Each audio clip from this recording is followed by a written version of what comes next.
পবিত্র মাহে রমাদান চলছে। এই পবিত্র মাহে রমাদানের রোজা আমাদের ওপর ফরজ।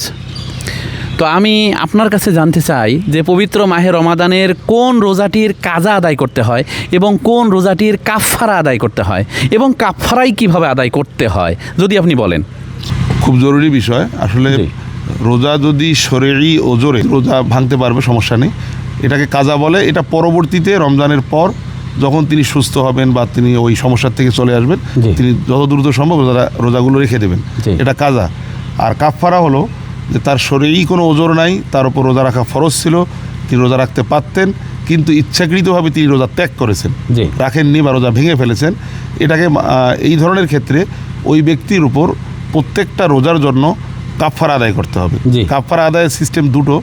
একটা হচ্ছে রমজানের পরবর্তীতে তিনি একটা রোজা, অর্থাৎ প্রত্যেকটা রোজার পরিবর্তে 60টা রোজা ধারাবাহিকভাবে রাখবেন, মানে 6-0-60 60, এবং জি। সেটা 1, 2, 3 একদম 60 পর্যন্ত। জি। 59-এ গিয়ে যদি কেউ ব্রেক দেয়, কোনো কারণে রাখতে না পারে, আবার 1 দিন 2 দিন ব্রেক যায়, তখন আবার 1 থেকে শুরু করতে হবে, যেটা অত্যন্ত কষ্ট। আর একটা পথ হচ্ছে সেটা হচ্ছে যে 60 জন মিসকিন বা দরিদ্র মানুষকে দুবেলা খাদ্য দিতে হবে বা খাদ্য দিতে হবে। এক্ষেত্রে ওলামা ইকরাম এটাকে আর একটু সহজ করে দিয়েছেন, যে এটাকে ফেতরা আমরা যেটা দিই, জি। এই ফেতরা পরিমাণ টাকা প্রত্যেকটা রোজার বিনিময়ে এই ফেতরা পরিমাণ টাকা সাদাকা করতে হবে, জি।